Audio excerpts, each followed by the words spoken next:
And alternatively, you can submit your questions to symposium@nsf.gov.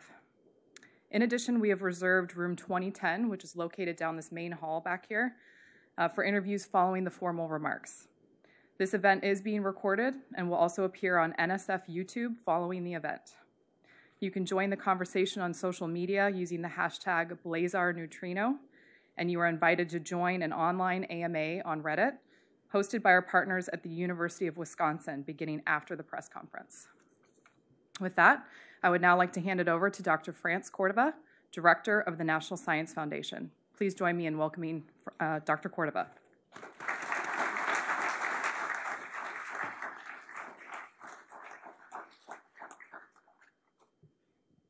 Thank you, Amanda, and good morning, everyone. Welcome to the National Science Foundation, the place where discoveries begin. In 1912, physicist Victor Hess had a problem. He was trying to find the source of a particular kind of ionizing radiation that he believed came from space, but he was just too close to the ground.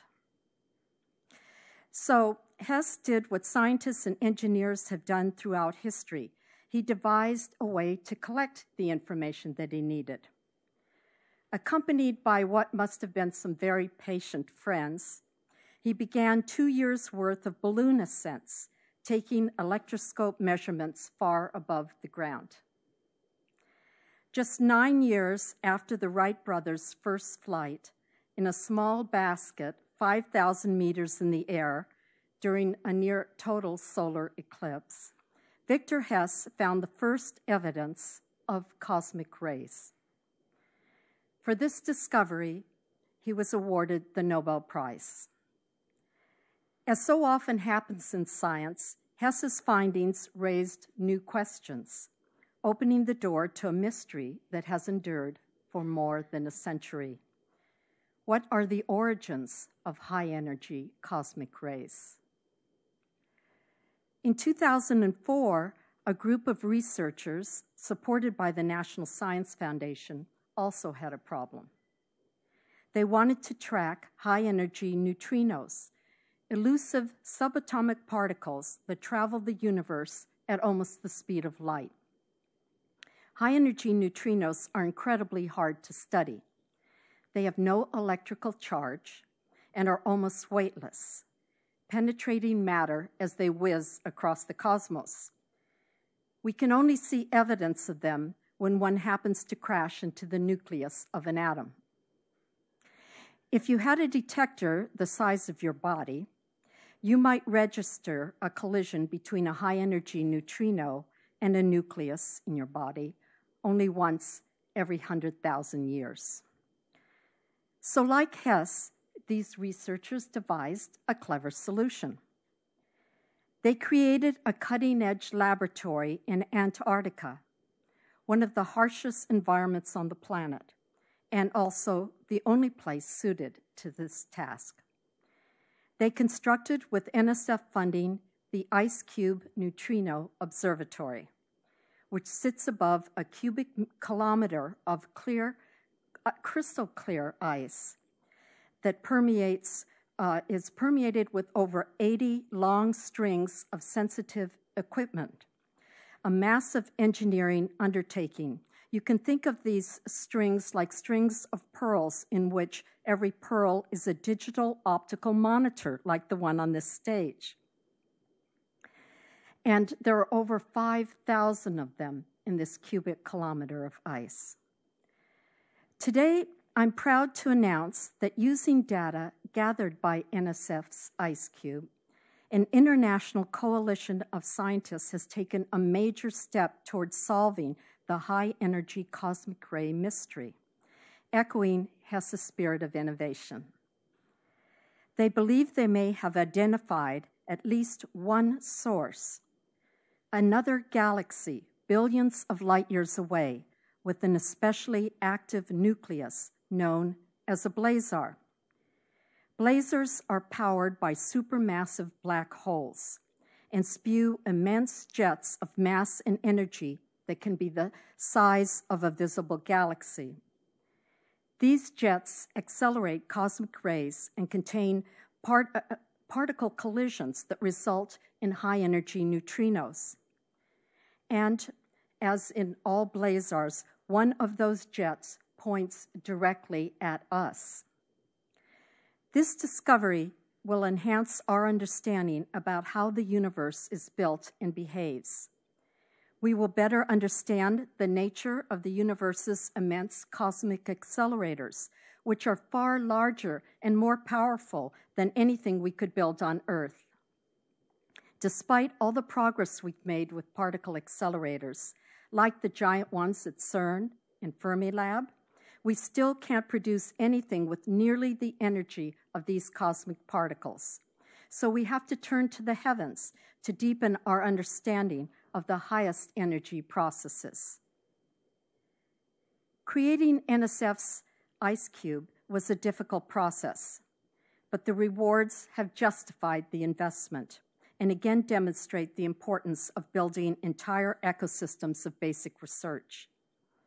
This work would not be possible without the foundational discoveries made by neutrino physics pioneers, including Nobel laureates Melvin Schwartz, Frederick Reines, and Raymond Davis, all NSF supported. Discoveries like this build on advances that result from years of painstaking investigation. The federal government has a unique role in these discoveries as the only supporter with the resources and mission to ensure that high-risk, high-reward, long-term research continues. Like the recent detections of gravitational waves by the NSF-funded LIGO facilities, this work shows that consistent investment in basic research pays off. This result is the first of its kind. We have never before used multi-messenger astrophysics to pinpoint the origins of high-energy cosmic rays. I want to commend the researchers for how they've presented this to the world.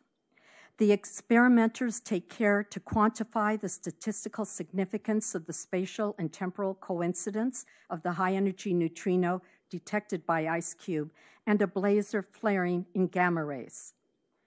Like Hess's discovery of cosmic rays, these first results will raise new questions and open doors for new research.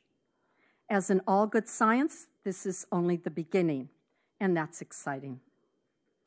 Now, let's hear about the new updates from today's presenters. I'd like to welcome Francis Halzen, Principal Investigator of the IceCube Observatory at the South Pole, Regina Caputo, Research Astrophysicist at NASA's Goddard Space Flight Center in Maryland, Razmik Mirzoyan, Senior Astrophysicist at the Max Planck Institute for Physics in Munich, Germany, and Olga Botner, Professor of Experimental Particle Physics at Uppsala University in Sweden. First, Dr. Halzen.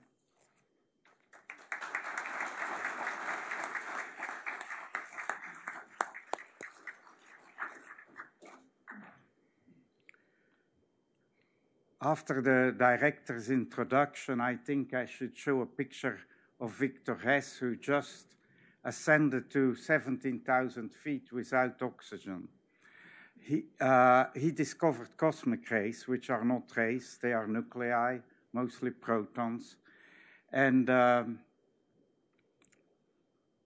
we don't know where they come from. We have been seeing neutrinos since 2013, and we still didn't know where they came from.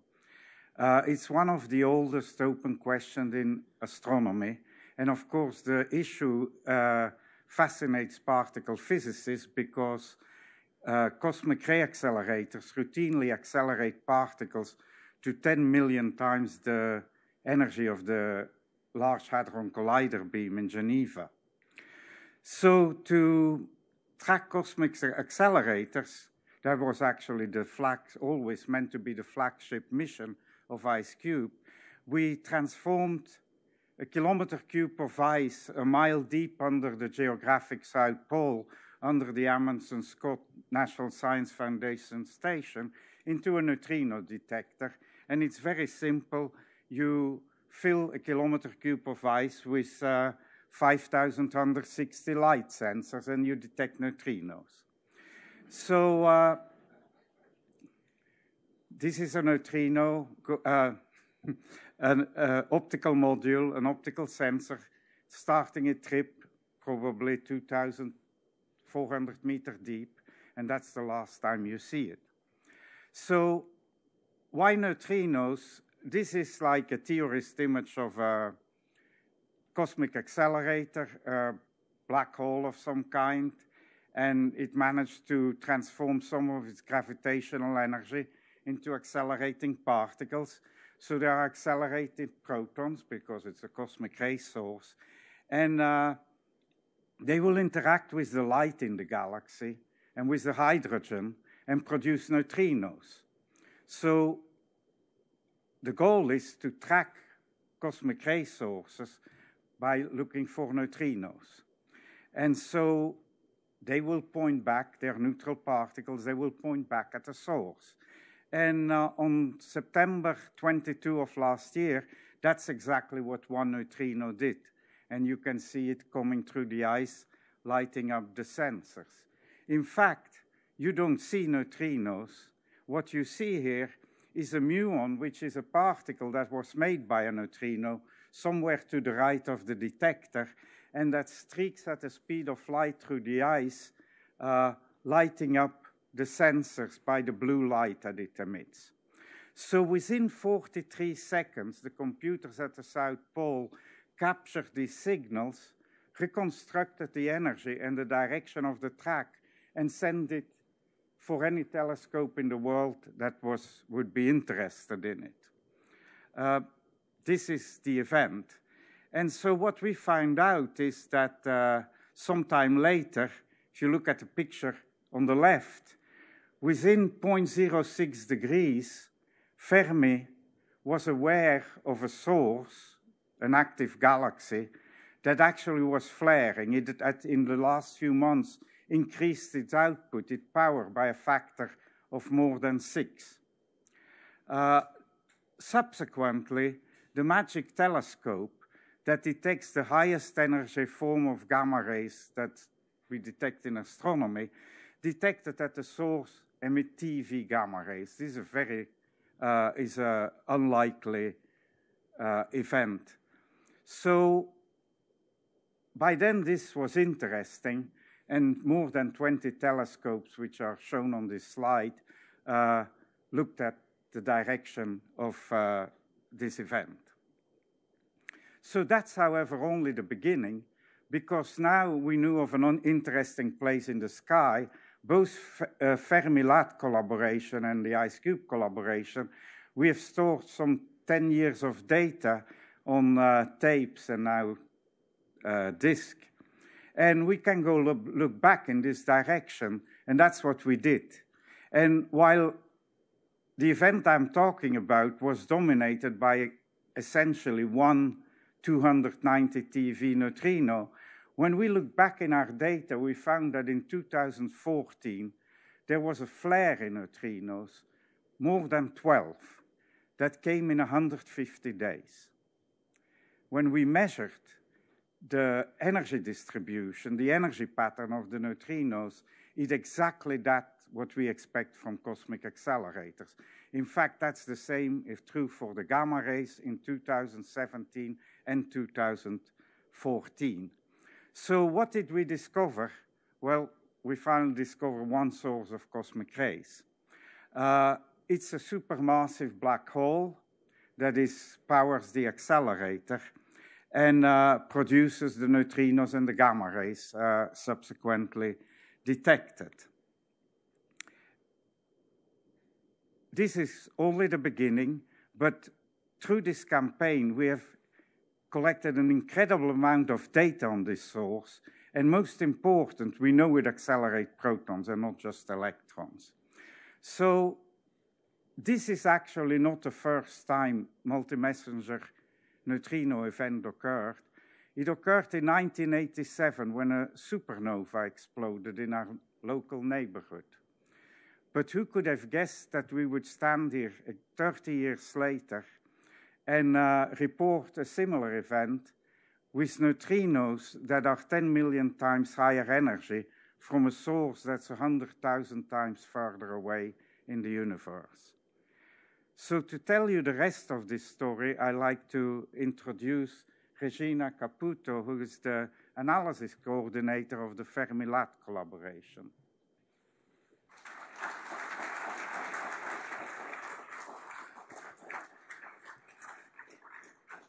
Thank you, Francis.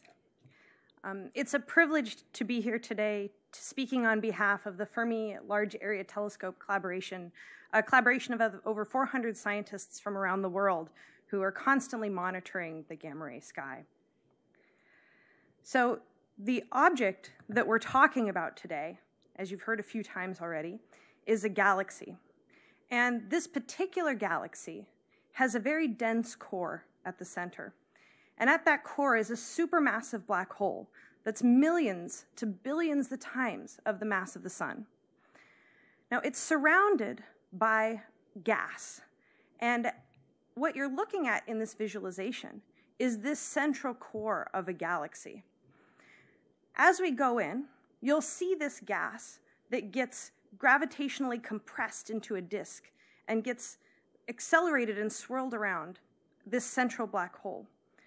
Now, sometimes these particular galaxies shoot out jets of particles. These blazar jets are true cosmic accelerators, and they accelerate particles to the highest energies, higher than we can see on Earth. Now, when that jet is pointed at us, that's what we call a blazar. Now, the Fermi Large Area Telescope, or the LAT, observes the full sky. And the scientists who analyze Fermi data are constantly checking for objects' variability and changes in that gamma ray sky. And so what you're looking at here is an image of the northern hemisphere of the galaxy in gamma ray data. And you'll see a time-lapse image over about 8 months of these flaring objects. So you see they change, the flux changes and flares and increases. And what are circled are the 11 most energetic blazars that we observe. We actually observe over 2,000 blazars in the gamma ray sky. So this particular blazar, called TXS 0506, is located in the Orion constellation, but it's about 4 billion light years from Earth. Now, if you are looking at the sky at Orion, this is about what you would see with your eyes. But the way that we see it in gamma rays, and we'll go ahead and outline Orion as a reference, you see it's the source right there under Orion's arm. Now, this particular source is a bright Fermi source. We've seen it for 10 years. And starting in April, it experienced one of the largest flares that we had, well, the largest flare that we had ever seen from this particular source. Now, Fermi is on orbit in space, which is probably the only place that's more inhabitable than the South Pole. And what you see is gamma rays coming in the magenta squiggles, formed in the same place as the blazar jet with the neutrinos. And Fermi detects gamma rays, as you can see illustrated when it lights up in magenta, although it doesn't actually do that. And the neutrinos sometimes pass straight through the Earth. Now, just to give you an idea of what this source looked like for the first 10 years, we have a time-lapse video showing the gamma ray data as represented by these circles, where the size and color of the circle is representative of the energy of the gamma ray that entered. And so you could see, we see lots of gamma rays from this source. It's an active source, it's bright. And this is what a typical emission state looked like. Then, because we're able to monitor the sky all the time, we were able to notice that during April, which starts right now, that the number of gamma rays from this source increased by a factor of more than 6. So it was very, very crazy emission from this source. And I've stopped it on September 22nd, 2017. And you'll see just how bright this source was in gamma rays as represented by these circles. And so it was really, really exciting when we got the notification from IceCube, because as I've mentioned, blazars flare, but the fact that we could tie together the gamma rays and the neutrinos tells us something very exciting about the particle jet and the particles that are being accelerated. So we've now entered a new era, starting last year with the joint discovery of gravitational waves with gamma rays from Fermi. We were able to view a cosmic explosion when two neutron stars merged, and we were able to detect it in these multi-messengers. Today, we're really excited to report now we know something about cosmic accelerators in the joint detection of neutrinos and gamma rays. And so to give you more information about the 20 observatories that followed up this very exciting notification, I'd like to introduce Dr. Razmik Mirzoyan from the MAGIC collaboration, who's the MAGIC spokesperson. Thank you.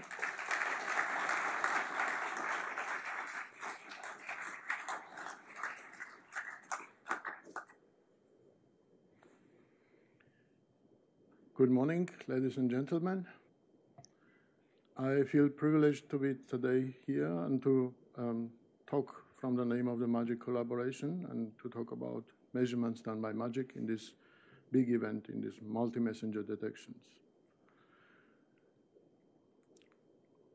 In astronomy, we are observing objects at different wavelengths. You can see, just as an example here, I show you SEN-A, the source observed in X-rays or in optical wavelengths, in the radio continuum. And then you can see that the source is looking very different depending on at which wavelength it is observed. And then this multitude contains a lot of information which allows us to understand the source nature. But now imagine there is a multi-messenger detection, and neutrino is coming into the game. And I should tell that I can remember something like 25, 30 years ago, many discussions with my colleagues, with my friends, and they were saying sometime in future, maybe it will become possible to measure sources not only across the electromagnetic spectrum, but also maybe one can measure with ground-based instruments neutrinos. And I'm very happy because today it's becoming reality. On 22nd of September 2017, IceCube set an alert for an extremely high energy neutrino.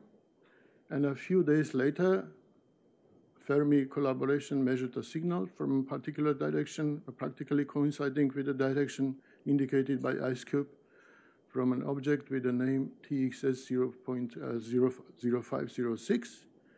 And then that was followed with other measurements, MAGIC telescopes, measured on during 12 hours, a strong signal from the same direction like Fermi has indicated, and this was followed by an avalanche of other detectors. Almost 2 dozens of instruments across the electromagnetic spectrum worldwide measured signals. So this is the MAGIC collaboration. It's a middle-sized collaboration consisting of about 175 astrophysicists. And 2 weeks ago, we were celebrating 15 years of anniversary of operating our instrument on the Canary Island of La Palma. So these are the two MAGIC telescopes, which are located on the Canary Island of La Palma at an altitude of 2,200 meters above sea level. And this is very different from what Regina has described and Francis has described. We have nothing to do with the ice in the South Pole or high-up satellite mission. I think this is, La Palma is well known as a resort place, a place for doing vacations. So we are enjoying having vacations and doing science together. And we try to do it very efficiently. These two telescopes, they have a 17-meter diameter each. They have a focal length of 17 meters, and they are separated on 85-meter distance from each other. And these are really high-tech telescopes. They introduce a lot of new techniques and methods into the field. One of the distinguishing features of these telescopes is we can rotate them very fast. Within 20 seconds, we can go to any direction in the sky, and this is very crucial when a fast alert is coming like the one from IceCube. So in this cartoon, I would like to give you an impression what we are measuring with these telescopes, because the telescopes are somewhat different from usual optical astronomy. Our Earth's atmosphere is not transparent to gamma rays. They will be absorbed very fast. Somewhere on 25-kilometer height, gamma rays get absorbed. But then they produce secondary particles. And the secondary particles, mostly electrons and positrons, they move with a speed higher than the speed of light in the air, and they emit this bluish light, this blue color light. So these telescopes are measuring this, collecting this blue light, and then focusing it into the focal plane, where an imaging camera will measure the shape of an air shower in the atmosphere. And then based on this shape, we can measure the energy and then most parameters of these gamma rays. This is how these telescopes are working. Here I would like to show to your attention a cartoon. This cartoon is about an attempt to understand how these multi-messenger detections happened in total, to have a big picture.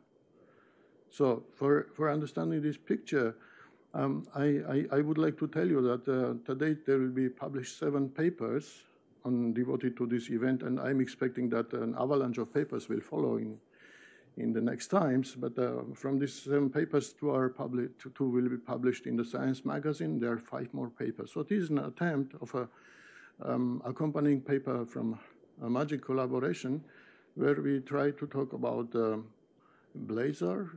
You see the jets of the blazar, and then you can see zoomed in jet. And then under special conditions, I think you can have relatively low energy photons, and these photons can interact with electrons, and then due to this interaction, so-called via inverse Compton mechanism, you can get gamma rays, but also protons are there, and these protons can interact with these photons, and then they can create, via photomeson production, they can create pions, which will later on decay to neutrons. So you look to the picture, you see the red color as the protons, and because of the charge, they move in a zigzag line, so they deflect in the different magnetic fields. So when we measure protons, we cannot say the incoming direction, but you pay attention to the green line. These are neutrinos, which are detected by IceCube at the South Pole, and you pay attention to the blue lines. These are measured by Fermi satellite and then magic telescopes. These are gamma rays. So I think we tried to get a consistent picture, and in this picture, I think we can explain very well how it comes that we can measure simultaneously neutrinos and gamma rays in different energy ranges. And then when you measure neutrino is a smoking gun for a parent proton. So if you measure about 300 TeV neutrino, it means that there is at least order of magnitude high energy proton. So these protons are in the jets of blazars, and this seems to be the first time that we can say something serious about a long-standing question where the protons are accelerated, and protons are nothing else other than cosmic rays. So it means that blazars can contribute cosmic rays at extremely high energies. This is a very strong message. And with this message, I would like to give the word to my colleague, to Olga Botner, former spokesperson of IceCube collaboration. And she is going to present details of the accompanying paper of IceCube collaboration, second paper in the Science magazine. Thank you very much for your attention.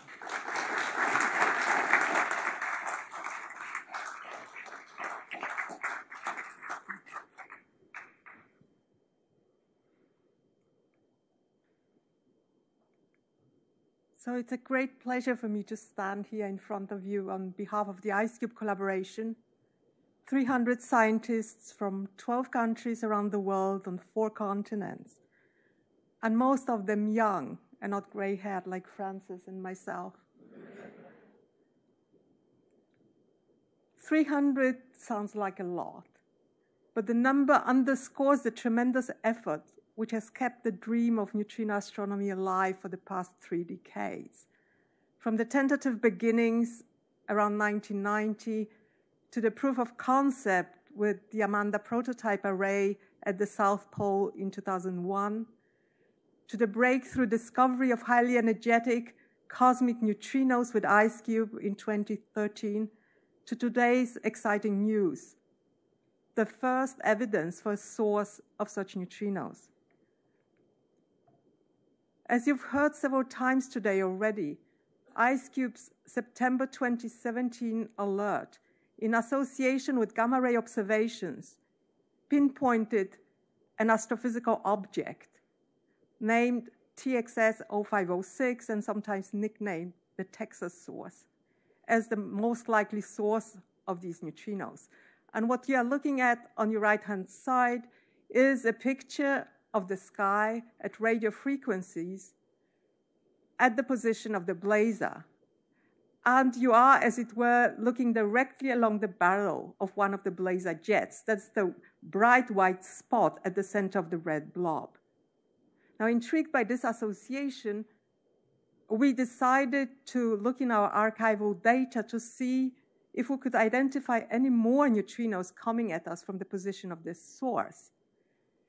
As you may know, IceCube was completed in 2010, but we had been taking data in partial configurations already for several years before that date, and so we had about 10 years of data to scrutinize. And, amazingly,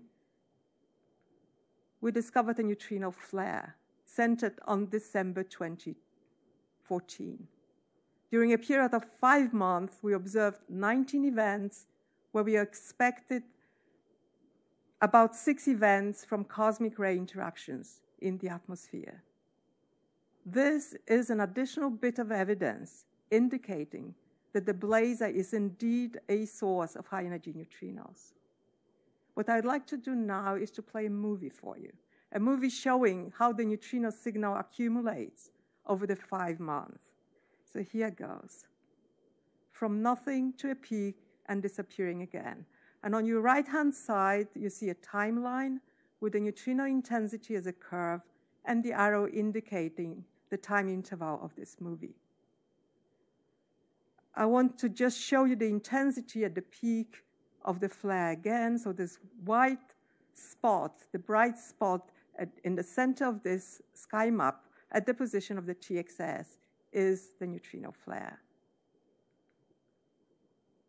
So as I've just told you, we detected 13 neutrinos, which we believe are signal from the direction of the Texas source in the 2014-15 flare. During these 5 months, 15 million neutrinos at similar energies and from the same direction passed IceCube unseen. And this ratio 13 to 15 million illustrates very well how hard it is to catch a neutrino. A neutrino is invisible unless it collides with an atom, and this happens very rarely. And so you need to monitor a tremendous lot of atoms to stand a chance to catch a neutrino. IceCube at NSF Amundsen-Scott South Pole Station instruments a volume of 1 cubic kilometer of the clearest glacier ice. This is 1 billion of tons of ice, 10 to the power 38 atoms. This is a 1 followed by 38 zeros. On your left-hand side, you see how the IceCube sensors, like the one which is standing in front of you on the podium, are attached to cables, deployed into vertical holes drilled by means of hot water, and left to freeze in the ice. On your right-hand side, you see a neutrino coming from the bottom right, colliding with an atom, producing a charged particle, which is called a muon, which then moves through the entire depth of the detector, trailing a cone of bluish light. And it's this light that our sensors detect. Now, the colors you see in this picture are not the colors of the light, but they illustrate the time sequence of the signals we observed, with the reds and oranges being early and the greens and blues late.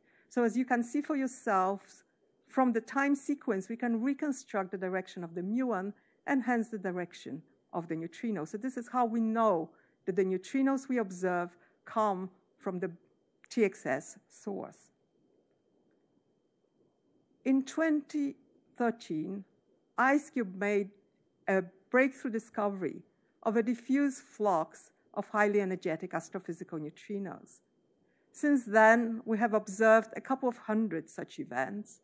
And what you see in the upper panels on this slide are the 4 highest energy neutrino events ever observed on Earth. What you are seeing is not the neutrinos themselves, but the light images as they are recorded by IceCube. And to give you some kind of feeling for the dimension, think in terms of hundreds of meters or kilometers. On the picture below, you see the directions of these high-energy neutrinos distributed over the sky. And as you can see for yourselves, there is no obvious accumulation of directions. So the million-dollar question has since then been, where do these neutrinos come from? And for the neutrinos we're reporting on today, we know the answer. We needed electromagnetic observations to assess the association of the September 2017 alert with an astrophysical object. The neutrino burst in 2014-15 strengthens this association. And so the bits of the puzzle are starting to fall into place. For the first time, we have been able to associate high-energy neutrino emission with a high-energy gamma-ray source. This is what we've been waiting for. This is the first evidence for a high-energy cosmic accelerator, a pivotal moment for multi-messenger astronomy. Now, as you see in this graph, on your left-hand side in the bottom corner, I show also the gravitational waves. And as most of you know, we have not identified neutrinos in connection with gravitational wave events yet. But we believe that this is the discovery waiting for us just around the corner. Thank you.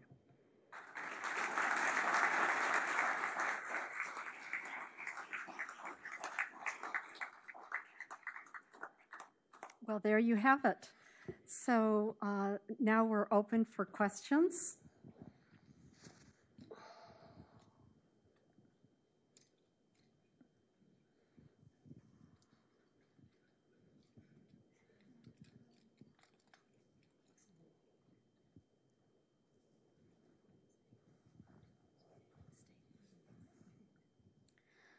Hi, this is Emily Conover from Science News. I wonder if you could talk, you've got one neutrino now that's associated with this blazar. What's sort of the future of this kind of work? How soon can we expect another one? I mean, obviously that's hard to predict. But, are there any plans for future upgrades that might increase the rate, things like that?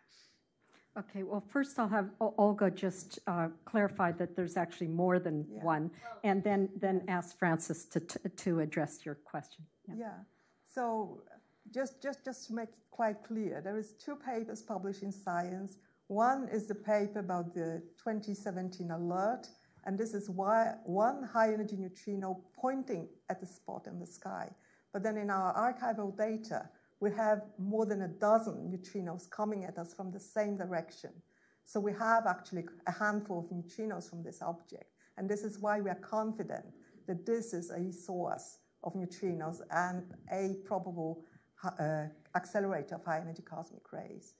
Now, about what we would wish for the future, this is, of course, a good question. And I've tried to explain that neutrinos are very, very difficult to catch.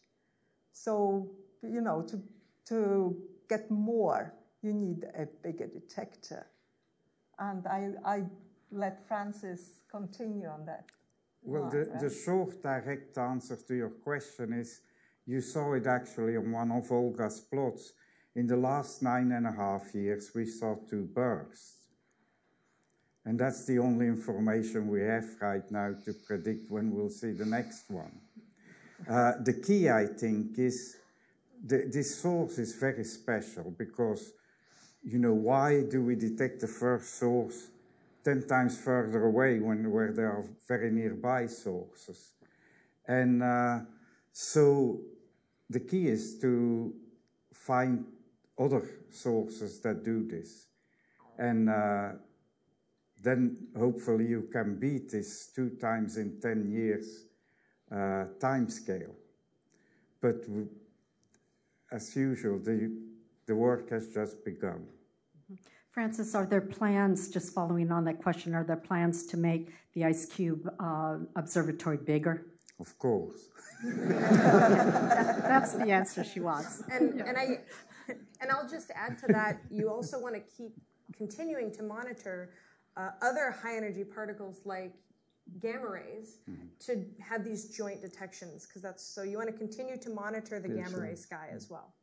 Great. And once LIGO is up and running again, right now it's being refurbished to have higher sensitivity, which is really important in these things, then we can see, as Olga said, the last piece of that puzzle falling into place in multi-messenger astronomy. Another question, please. We have a follow-up. Sorry, I just wanted to ask about the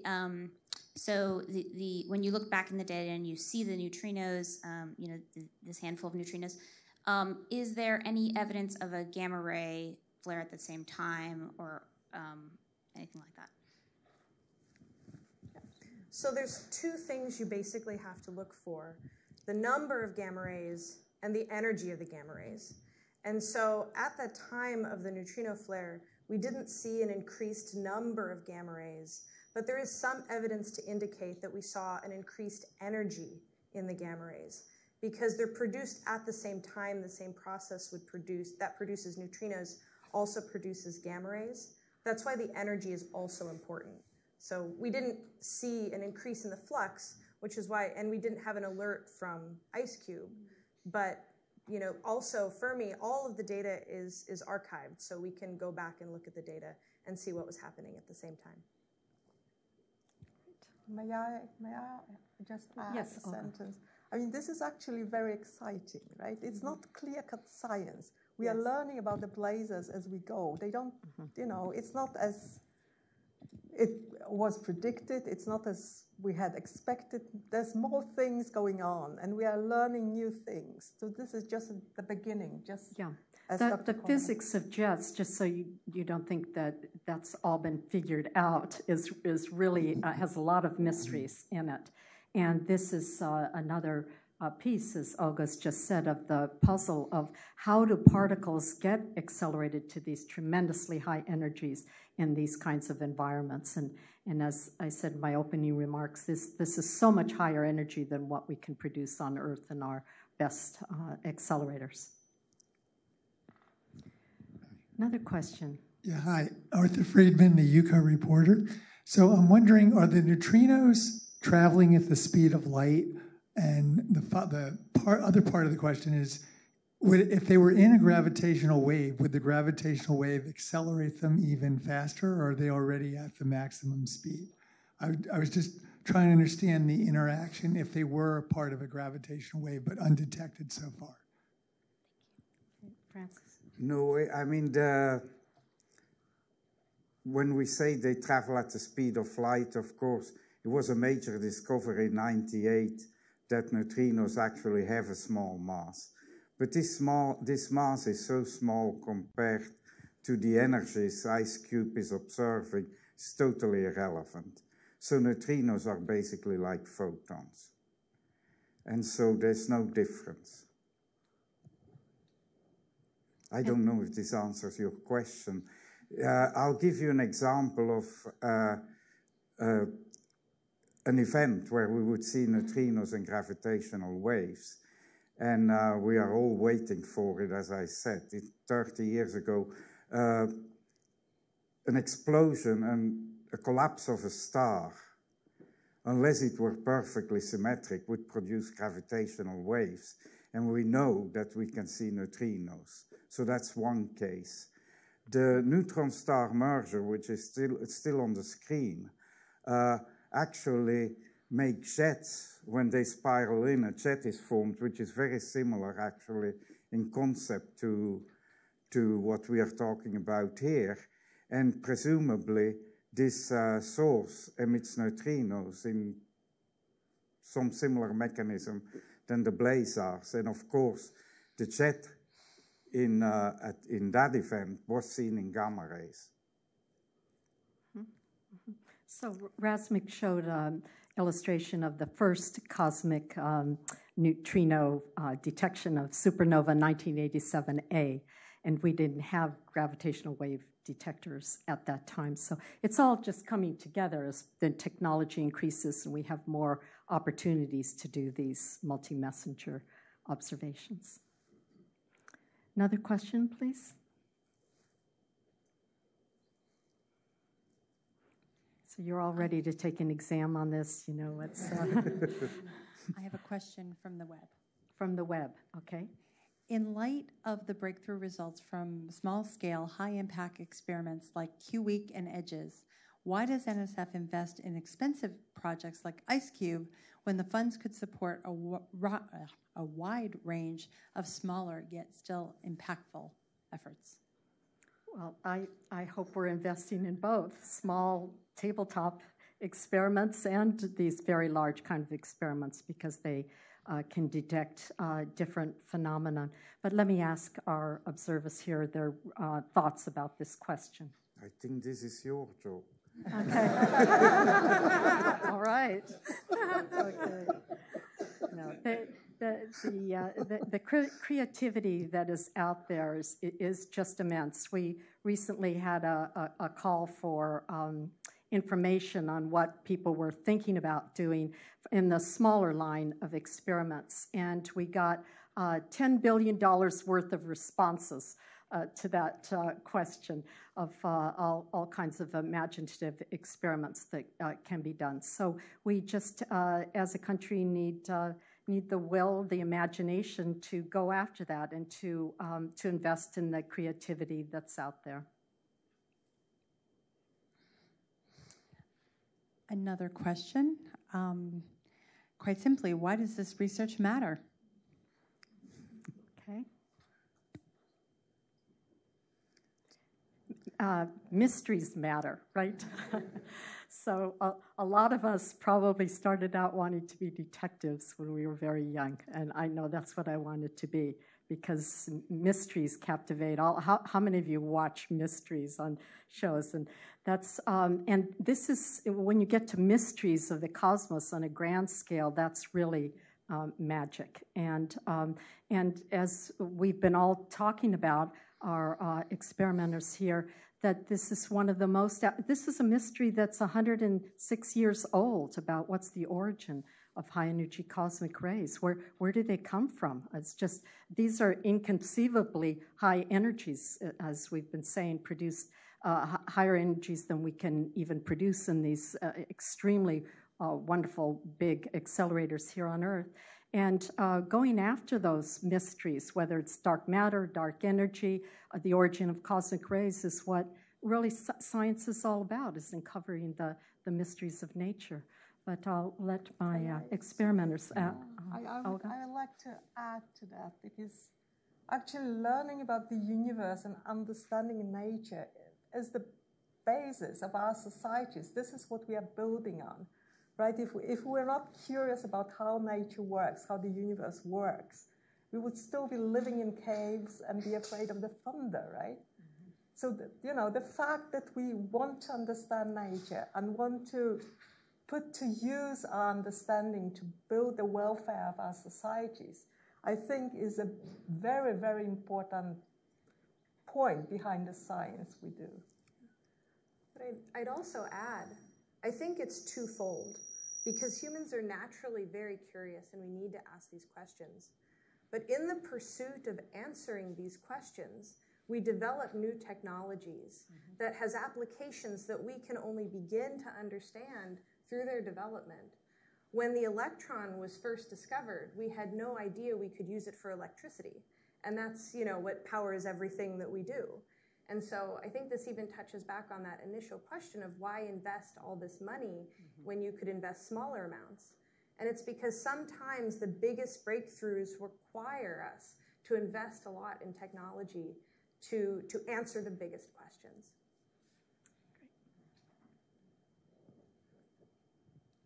Last question.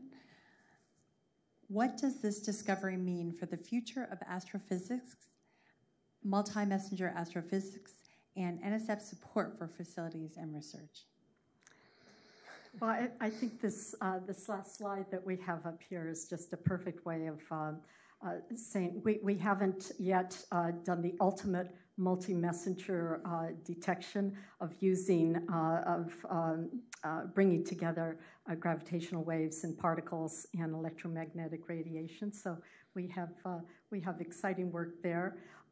The things that we are discovering, like with the LIGO observations, these huge black holes and binary systems, neutron stars merging, things that were imagined but not witnessed.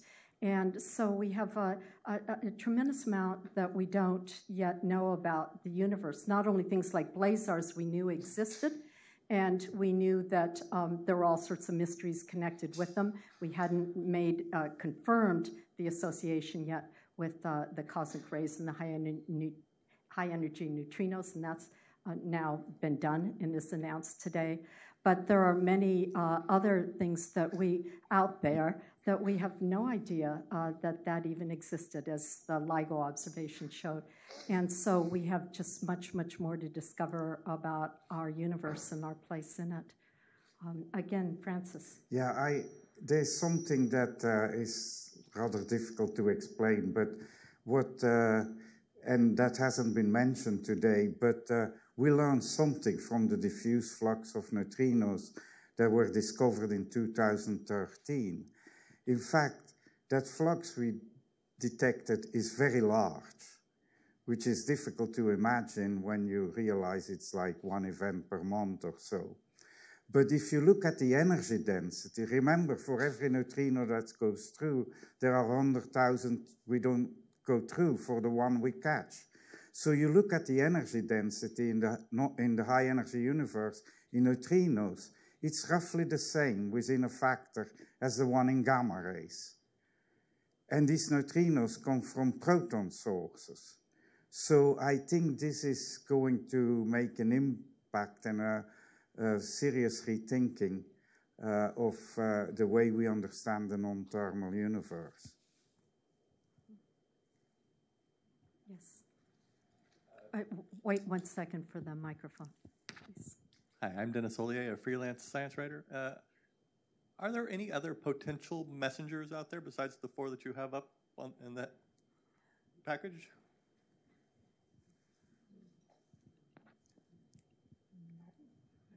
I guess ones we haven't discovered yet. But nothing in theory, right? Dark matter. Nothing in current theory, right? Dark. I mean, I guess the audience is we're polling the audience now. No, I mean, discovering, the particle nature of dark matter. I mean, that would certainly be another way that we can investigate the universe. So, certainly, yes, the audience. Sterile neutrinos. Yeah. But I don't want to bring it up. You get everybody's imagination working here. All right. Any other questions? Now's time to ask. All right, so we will convene our experimenters as Amanda said, in the back room there, where reporters can ask them additional questions. And thank you, everyone, very much for being here this morning to hear this news.